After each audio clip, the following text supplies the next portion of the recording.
Hello students, let's discuss John Milton's sonnet on his blindness. Now you know, John Milton is one of the literary gems in the realm of English literature. He was a Puritan poet, and he is known for his epic Paradise Lost, which was published in 12 books. Paradise Ring, Samson Agonis are some of other important works from the pen of John Milton. He got blind at the age of 54. Now this sonnet on his blindness, thematically if we talk, it talks about his deep faith in God. So let's see what he says. First, let's discuss the text, then we will discuss it thematically.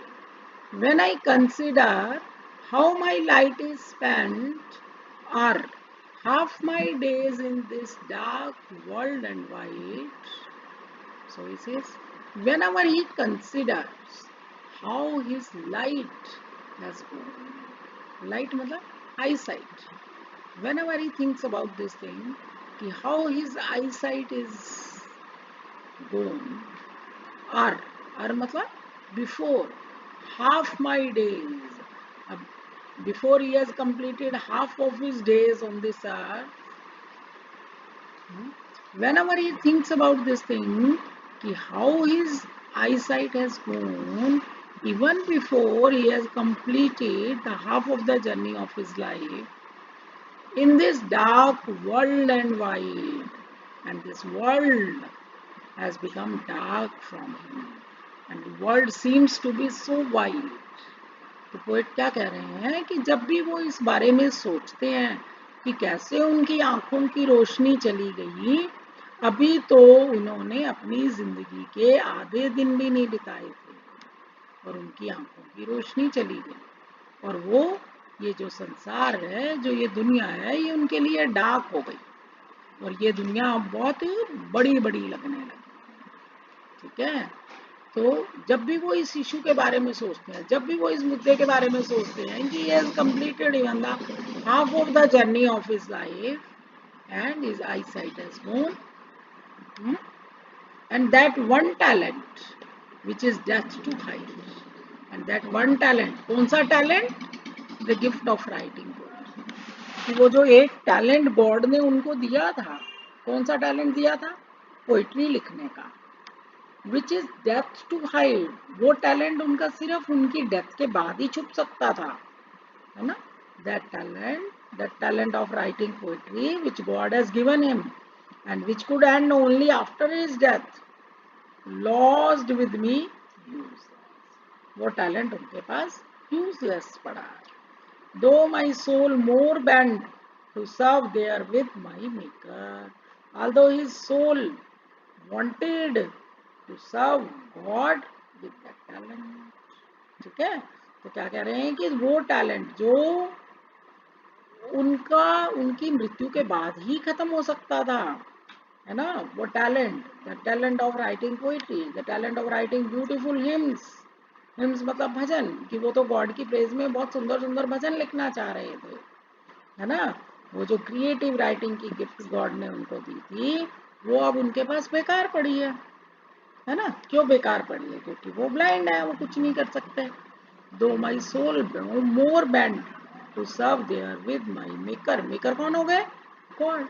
तथा हालांकि मेरी आत्मा का रुझान क्या था कि मैं अपने मेकर को, गॉड को की सेवा करना चाहता था, by writing beautiful hymns, by writing beautiful religious songs and present my true account। और इस तरह से मैं अपना एक ट्रू अकाउंट गॉड को देना चाहता था। ट्रू अकाउंट मतलब अपना सही ब्यौरा देना चाहता था उनको कि मैंने उस टैलेंट का सही इस्तेमाल किया है, that talent which God has given, lest he returning child. Lest मतलब ऐसा ना हो कि, ही मतलब गॉड, ऐसा ना हो कि गॉड मुझे गुस्सा करे, चाइल्ड मतलब डांटना, कि कहीं गॉड मुझे वापस पे डांटें कि भाई मैंने तो तुम्हें इतना अद्भुत सा एक अलग सा टैलेंट दिया था, स्पेशल सा एक गुण दिया था, एक क्रिएटिव राइटिंग का, और तुमने उस टैलेंट का इस्तेमाल नहीं किया सही, है ना। तो ये विचार उनको परेशान कर रहा है। ठीक है, तो अभी ये ऊपर इन लाइंस में क्या बोल रहे हैं कि जब भी वो इस बारे में सोचते हैं कि उनकी आंखों की रोशनी चली गई, अभी तो उन्होंने लाइफ के अभी आधे दिन भी नहीं बिताए थे, और ये वर्ल्ड जो है उनके लिए डार्क हो गया, वाइड हो गया, और वो एक टैलेंट जो उनका डेथ के बाद ही खत्म हो सकता था, वो उनके पास वो यूजलेस पड़ा है। आल्दो उनकी सोल ऐसा चाह रही थी कि वो उस टैलेंट से गॉड को सर्व करे का मतलब क्या है कि उनकी प्रेज में वो कुछ सुंदर सुंदर रिलीजियस सॉन्ग्स लिखे and present by true account, और इस तरह से वो अपने टैलेंट का एक सही ब्यौरा दे पाए, लेस्ट ही रिटर्न नहीं जाए, कि कहीं वो मुझे डांटे ना कि उसने उन टैलेंट का सही इस्तेमाल नहीं किया। डॉथ, ओल्ड इंग्लिश है ये, डॉथ मतलब does, doth God exact day labour light deny it, light deny it मतलब जिसके पास लाइट है, जिसके पास ले ली गई, यानी कि जिसकी आई साइट ही नहीं है। तो ये आई फॉन्डली आस्क्ड, कहता मैंने ऐसे ही अपने आप से पूछ लिया कि क्या गॉड फुल डे लेबर मांगते हैं ऐसे जने से जिसकी तो आंखों की रोशनी ही चली गई? क्या गॉड ऐसे जने से भी फुल डे लेबर डिमांड करते हैं? उस जने से लाइट डिनाइट जिसकी आंखों में रोशनी ही नहीं है।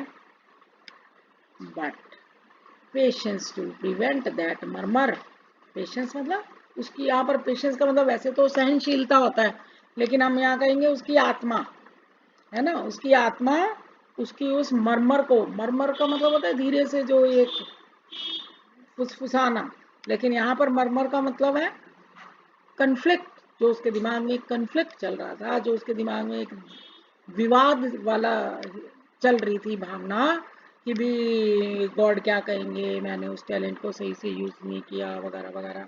तो उसकी आत्मा उस विवाद को मिटाती है और उसको जल्दी से जवाब देती है, God doth not need either man's work और हिज ओन गिफ्ट्स, कि गॉड को कुछ नहीं चाहिए, ना तो मैन की लेबर चाहिए, ना ही उसने जो इंसान को अपनी गिफ्ट दी है उसके बदले में उसको कुछ चाहिए। God doth not need either man's work और हिज ओन गिफ्ट, कि गॉड को कुछ नहीं चाहिए, God doesn't need man's labour और anything in return for his own gifts, God को कुछ नहीं चाहिए, ना तो इंसान की मेहनत चाहिए और ना ही उसने अगर इंसान को कोई गिफ्ट दी है उसके बदले में उसको कुछ चाहिए, कुछ नहीं चाहिए उसको। Who best bear his mild yoke, they serve him best. Who best bear his mild yoke, अब देखो माइल्ड योग का मतलब समझना पड़ेगा। माइल्ड योग का मतलब क्या होता है? योग होता है कोलू, अब तो मशीनों से होती है ना, जुताई होती है, खेत फील्ड्स को कल्टीवेट किया जाता है, पहले बैलों के ऊपर हल डाल के उससे मिट्टी को जोतते थे, है ना। तो यहाँ पर योग का मतलब वो है, तो यहाँ पर योग मतलब कोलू वाली सेंस में है। तो यहाँ पर योग किस चीज का है हमारी लाइफ में? रिस्पॉन्सिबिलिटीज, टेंशन, सोरोज, सफरिंग्स, मिसफॉर्च्यून्स, है ना, रिस्पॉन्सिबिलिटीज, ड्यूटीज, इन सबको योग कहते हैं। ठीक है, तो हमारी दुख, परेशानियां, चिंता, फिक्र, जिम्मेवारियां, दुर्भाग्य, है ना, इन सबको हम योग कहते हैं।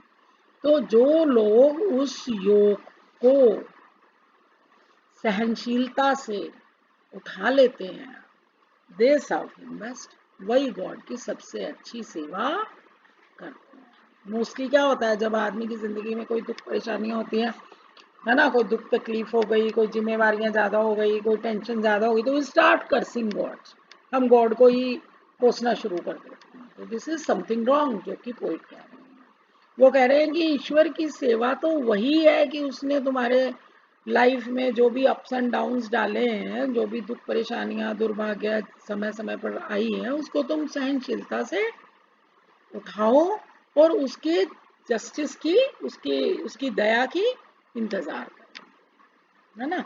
जो लोग ऐसा करते हैं वो जो है वो गॉड की सबसे अच्छी पूजा करते हैं। यही मैसेज है इस पॉइंट का। हिज स्टेट इज किंगली, वो तो एक राजा है, किंगली है, उसके तो मेजेस्टिक है सब कुछ, है ना, उसको मैन की लेबर की जरूरत नहीं है। Thousands at his bidding speed, उसके तो हजारों एंजल्स, हजारों गॉड गॉडेस बिना रुके स्पीड से उसके चक्कर काटते रहते हैं। They are posted over land and ocean, धरती पे या ओशन में हर जगह विदाउट रेस्ट, बिना रेस्ट किए चक्कर काटते रहते हैं कि इंतजार में कि गॉड कोई उनको ऑर्डर करे और गॉड कोई आदेश दे और वो उस आदेश की फटाफट पालना करें। तो इसलिए उसको इंसान की कोई सेवा की कोई जरूरत नहीं है। इंसान का काम तो इतना ही है कि उसकी जिंदगी में जो भी दुख दुर्भाग्य परेशानियां आती हैं उसको वो सहनशीलता से उठाए। They also serve to only stand and wait. तो इसलिए लास्ट में फिर वो ही बात दोबारा रिपीट कर रहे हैं कि वो लोग भी ईश्वर की, उस ऑल माइटी की, उस सर्वशक्तिमान परमात्मा की सेवा ही कर रहे हैं, जो स्टैंड एंड वेट, जो सहनशीलता से उस समय को निकालते हैं और वेट करते हैं। वेट किसकी करते हैं? Those who wait for the mercy of God, जो बिना चिल्लाए, बिना ग्रोनिंग किए, बिना कंप्लेन किए अपने समय में, अपने जीवन में आई हुई दुख परेशानियों को, दुर्भाग्य को, बुरे वक्त को सहनशीलता से झेलते हैं और उसकी दया की इंतजार करते हैं। They are the best servants of God. So this sonnet shows Milton's deep faith in God. Okay, so now this is a sonnet. I told you sonnet is what? Sonnet is a poem of 14 lines. So if you will count, these are the 14 lines with a definite rhyme scheme. Rhyme scheme क्या होता है कि last वाली sounds जो हैं वो rhyme करती हैं। देखो, spent, bent, wide, height, present, prevent, chide, deny, need, देखो need, speed, best, rest, state, wait, है ना, तो ये बात है। तो सोनेट्स जो हैं, सोनेट्स दो तरह के होते हैं, पेट्रार्कन सोनेट और एलिजाबेथन सोनेट। पेट्रार्कन सोनेट क्या होता है? जिसको मिल्टोनिक सोनेट भी कहते हैं, जिसको क्लासिकल सोनेट भी कहते हैं।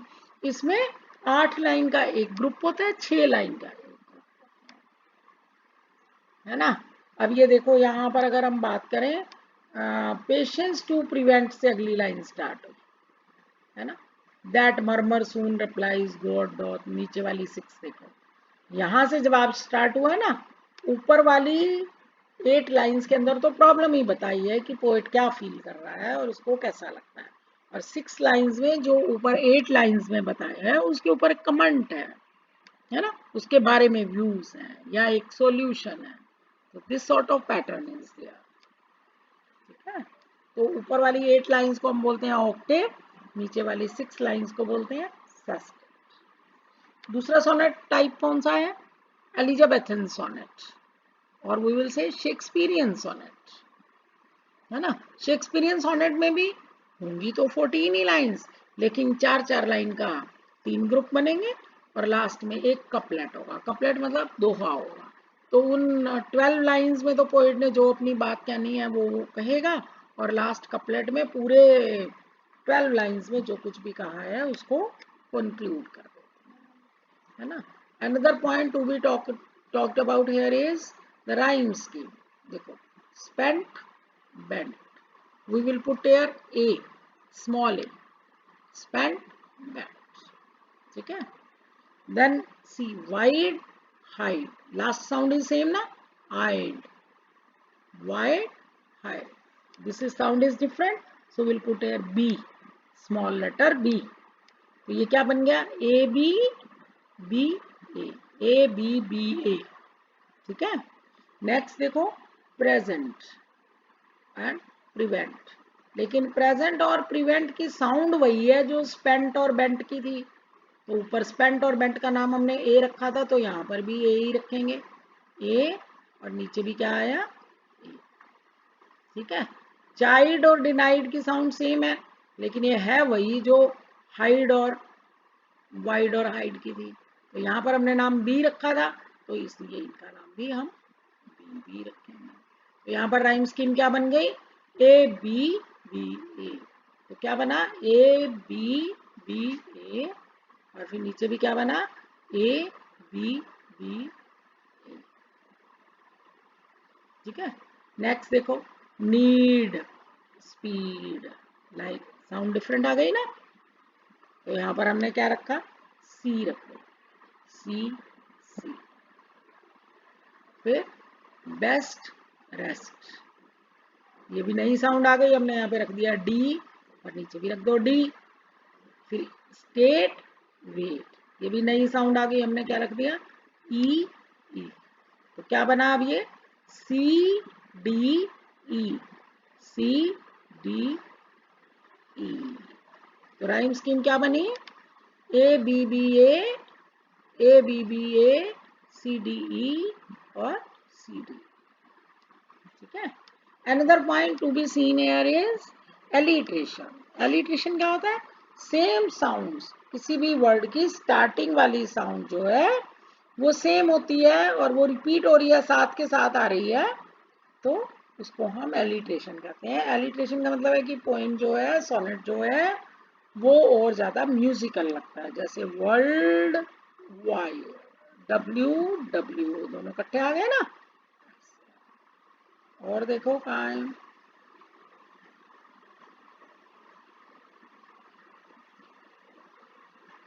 पेशेंस प्रिवेंट, पेशेंस प्रिवेंट, पा पा साथ साथ आ गया ना। और देखो,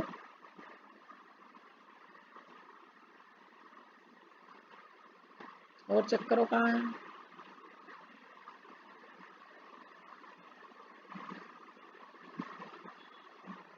हम्म,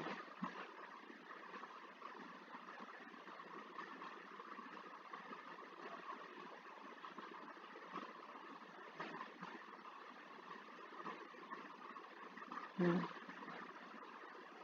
So this was all about this poem. Now I hope you understand what the poet is saying here. So the poet expresses his deep faith in God, है ना? And the central idea of the sonnet is that those who bear the yoke of responsibilities, tensions, worries, anxieties in their life quite patiently and wait for the final mercy of God, they are the best. They are the best.